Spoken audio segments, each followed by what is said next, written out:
Enfim, para quem não tá vivendo em outro planeta, ou sei lá, viajando na maionese, vocês já ouviram falar do tal do Six Seven. Six Seven. Eu, até algum momento, não sabia da existência dessa besteira. Mas eu tenho dois aspectos para discorrer em cima deste assunto. Um deles vai assustar vocês. Porque, ao contrário do que alguns pensam, isso é, sim, de alguma maneira, um pouco idiota, mas não é tão imbecil quanto algumas coisas que eu vou discorrer no assunto. Mas vamos lá. Nós não temos noção que nós fazemos parte de uma engrenagem social. Ou seja, quando eu falo de aspectos aqui de uma visão 360, eu sempre digo a vocês que, na verdade, quem governa o mundo são as pessoas. É a população mundial que governa. Porém, aqui no Brasil, a gente tem uma coisa muito louca de passar isso. A gente gosta de transferir a responsabilidade para outro. Isso é o quê? Buscar o herói. O brasileiro sempre acredita que buscando o herói, tipo, eu coloquei tal pessoa lá, tá resolvido o meu problema. E não é assim que a coisa funciona. O mundo ele é gerenciado pelo que as pessoas exigem, uma vez que a máquina pública que sustenta um país não é políticos, não é governo. Somos nós trabalhando e criando a verdadeira riqueza. Ponto número 1. Aí agora falando um pouco mais adentrando as arestas e essas cavernas profundas, né, os confins do que é a engrenagem social. Bem, vamos lá. No tempo em que nós, pessoas que estão com 30 e poucos, 40 anos, que é onde eu me enquadro, estou com 39 no atual momento, nós tivemos a nossa fase de imbecilidade. Nós tivemos um momento de imbecil coletivo. Sim. O que foi isso? O tempo em que a gente ligava a TV e por termos, querendo ou não, um assistir meio que monocrático, pois não existia internet para disseminar e descentralizar as informações de maneira mais eficaz como é hoje. Afinal, cada pessoa hoje vive um nicho, vive bolhas específicas. Mas, na época em que nós éramos criança, o que acontecia é, e os nossos pais eram os adultos que nós somos agora, com seus 30 e poucos 40. O que aconteceu? Como que era a distribuição de informação? Era tu sair de casa e ir num orelhão para ligar para alguém que estava em outra parte do planeta, sendo que já era muito caro, às vezes, fazer uma ligação para o vizinho da cidade. Perfeito. Aí, quando tu precisava receber ou enviar uma informação, era carta, fax, era uma maneira precária. Então, o tempo, a velocidade em que as informações chegavam de um lugar para outro, às vezes levava semanas, meses ou anos. E isso é uma coisa que hoje não acontece. É diferente. A velocidade dessas conexões está realmente diferente. Agora eu vou adentrar mais ainda, é mais uma camada a qual eu vou discorrer. Perfeito. Se naquela época, para a gente mandar uma informação, por exemplo, eu tenho parentes na Itália, nós tínhamos que mandar carta. Às vezes uma carta levava 25 dias para chegar lá. Porque mesmo ela indo de avião, daqui para lá, com os correios, tinha o tempo de distribuição física entre a aviação até o correio local. E do correio local tinha que passar por uma triagem para o destino. E isso aqui no Brasil e lá na Itália de novo. O repeteco disso, só que é o contrário. Aí quando os meus parentes de lá mandavam a carta, mesma coisa. Escreve, manda para o correio local leva para um centro de triagem e distribuição, a carta é encontrada e é colocada num balcão específico para ir para aquele país. Então cada balcão lá era para um país onde passava da esteira e a pessoa que identificava aquilo. E aí detalhe, até tu passar por todas as, 300 mil cartas que passavam por lá mensal, às vezes levava um tempo para a tua carta entrar na esteira e passar por isso. Então era um tempo de informação muito precária para chegar de um lado para o outro. Não tinha internet como é hoje. A internet ela tem o quê? Seus 20 anos? Porque eu lembro dela quando eu era ali um pré-adolescente em 2002. Cara, era difícil alguém ter um celular legal. Acho que eram raras as pessoas que tinham. Era o tempo do telefone Ericsson, que era do tamanho de um controle remoto. Era um tijolo aquilo. Então assim, informações descentralizadas. A gente não tinha muito tempo para bobagem, mas a gente assistia a muita bobagem. O que era o acesso à nossa informação? Banheira do Gugu, sushi erótico no Faustão e assim vai. O que nós olhávamos, assistíamos na TV? As mesmas bobagens. Tanto que quem estudava de manhã contava o filme que tinha assistido na sessão da tarde do dia anterior. Eu mesmo era uma dessas pessoas. O que a gente olhava? Nut, nasceu burro, não aprendeu nada, esqueceu a metade, um péssimo filme, que daí eu fui assistir na fase adulta, tentando achar o mesmo amor que eu tinha por aquele filme quando era criança e vi, cara, tudo bem, eu era uma criança, óbvio que eu ia gostar daquilo. Eu tentei fazer um esforço descomunal para achar aquele filme legal hoje, é horrível. Eu não conseguia rir de nada, achava tudo nada a ver, mas quando eu era criança era o filme mais incrível que eu tinha assistido. Minha concepção. Aí o que nós tínhamos? De Volta à Lagoa Azul, ou Lagoa Azul. O que nós víamos ali? Não eram imagens de jovens que não deveriam estar nas condições em que apareciam na TV, e a gente via aquilo. E a TV dos anos 90 era isso. As pessoas que assistiam não tinham a idade adequada para assistir aquilo, e as pessoas que estavam ali representando aquilo que era inadequado para uma criança também não tinham a idade para estar representando o que era inadequado. Era isso que a gente via. E detalhe, eu não sou um moralista, tá? Não sou uma pessoa para vocês que vai dizer, eu sou conservador. Na verdade, eu me considero alguém tradicional. Gosto de coisas tradicionais. Não tenho furo na orelha, não uso brinco. Ou seja, sou uma pessoa tradicional. Gosto de comer nos mesmos restaurantes, a mesma comida. Raramente eu estou assim indo para alguma coisa muito fora do meu cardápio normal. Ou seja, algumas coisas eu gosto até de uma espécie de uma monotonia, outras não. Mas eu não me considero alguém conservador, tá? Já para que vocês saibam. Até porque eu não tenho religião. Eu acredito na possibilidade, isso eu tenho que deixar bem claro. Possibilidade, eu nunca vi nada, né? Só que eu tenho relatos na família que são de pessoas que eu confio, que já viram coisas no céu que não sabiam explicar o que era. E aí, obviamente, tenho na minha família pessoas que são religiosas, convictas, fervorosas, e que quando eu falo a respeito da possibilidade, mais uma vez eu vou deixar isso claro, de existir vida além da que a gente conhece aqui nesse planetinha, algumas pessoas ficam incrédulas, não entendendo por que eu, uma pessoa que eles consideram uma pessoa inteligente, ou pelo menos minimamente decente nos pensamentos e nas ligações cognitivas, pensar na possibilidade. Bingo. Onde que eu quero chegar com todo esse assunto? Nós que somos hoje os adultos, os coroas de 30 e poucos, 40, talvez 50 ou mais que estejam aqui, nós em algum momento fomos os jovens imbecis do Six Seven. Em algum momento a gente esbarrou nesse besteirol, dessa coisa do farmar aura. Essas coisas que a gente não consegue compreender e que adolescentes que eles têm que passar pela fase boboca da vida. Turma, desculpa cortar a experiência de vocês, mas é um pedido rápido. Comenta aqui embaixo sobre o trecho que você assistiu até agora. O like ajuda você e a outra pessoa com o mesmo perfil para esse vídeo. Inscreva-se por todos nós. E se tu encontrou o botão de hypar, senta o dedão lá que vai ajudar a ti e a outra pessoa. Valeu! Eu mesmo, tá?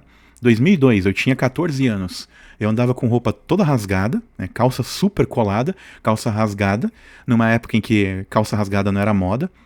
Um dia, quando eu tinha um físico pra isso, usei o tal do cropped, que era uma camiseta cortada e umbigo de fora, porque eu achava legal, eu via isso nos filmes americanos, e aí uma época eu quis causar indo pra rua daquele jeito, mas porque eu achava aquilo bonito. Em compensação, a roupa era feia, eu era um cara esquisito, no meio de uma turma mais esquisita que eu, cheio de cara ali fazendo coisas comprometedoras com a sua vida, alguns deles nem estão mais aqui.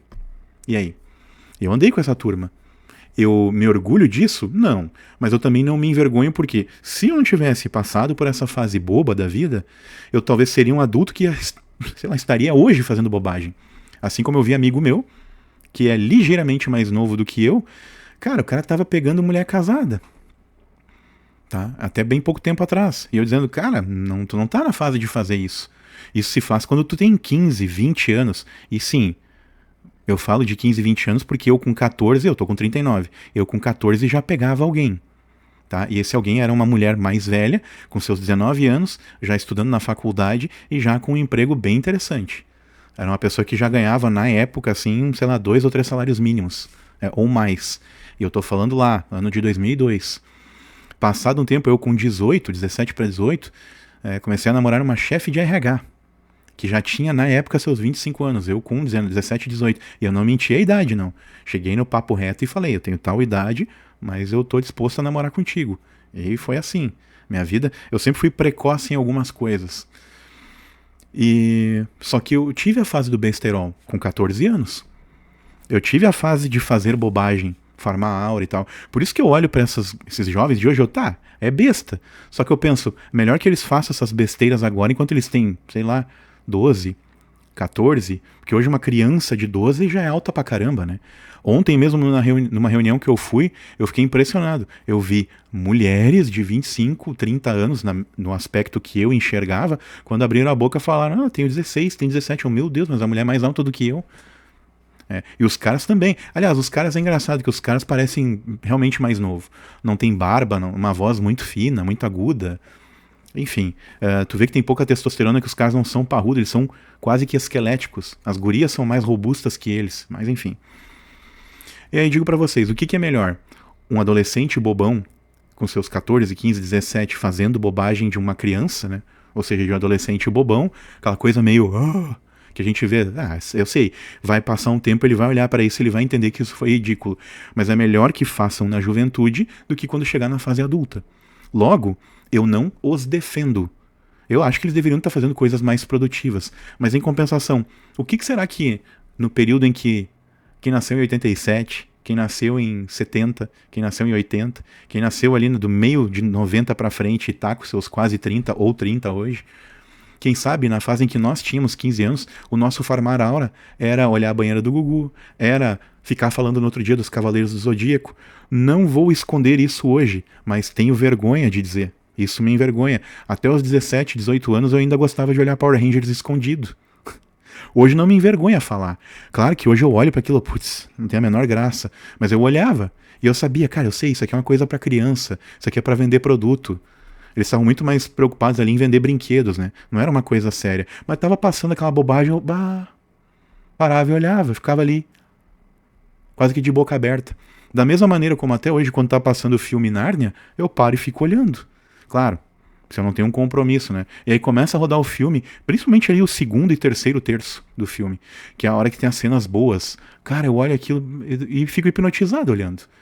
Não é o meu farmar aura de hoje. Então, o que eu quero discorrer com vocês?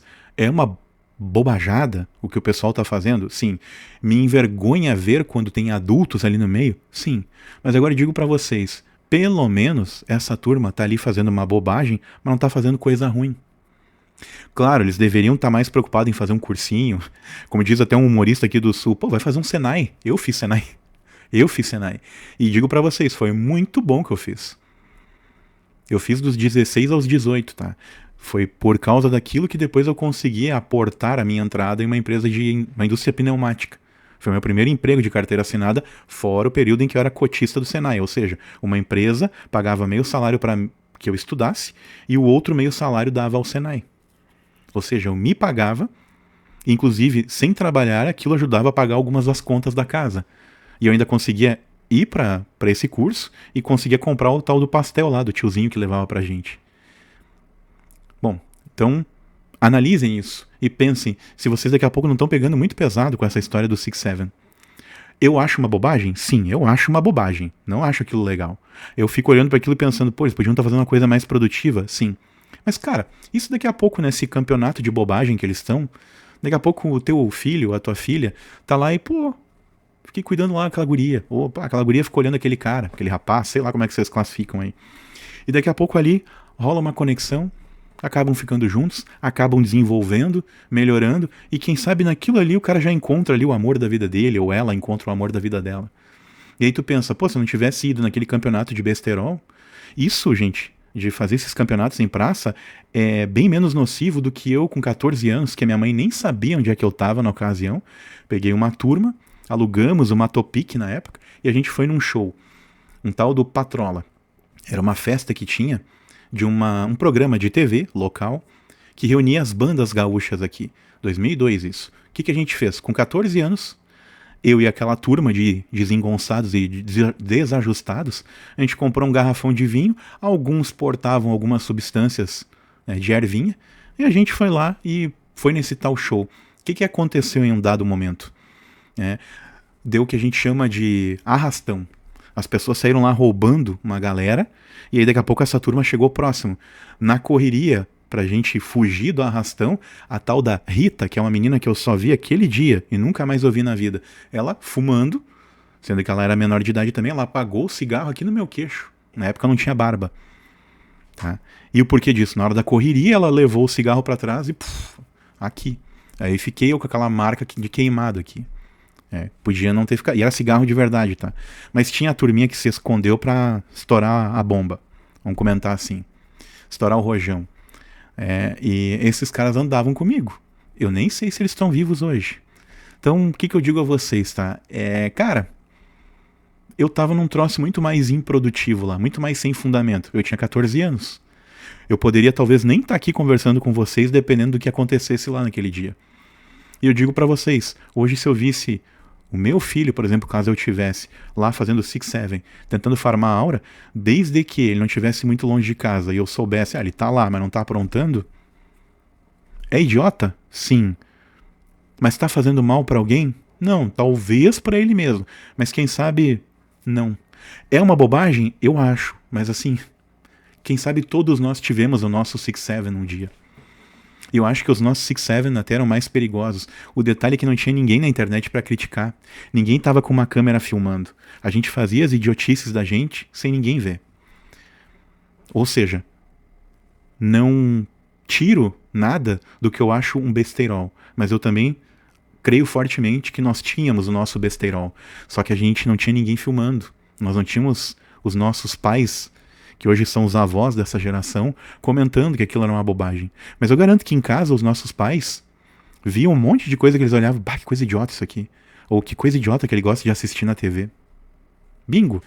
É isso. Se os vídeos do canal Cortina Preta conversam com você ou lhe tocam de alguma maneira, fica aqui disponível os links, tanto abaixo do banner como também na descrição desses vídeos, para que você ou contribua com o canal ou compre alguns dos cursos. A minha missão é deixar você perceber o mundo 360 graus à sua volta.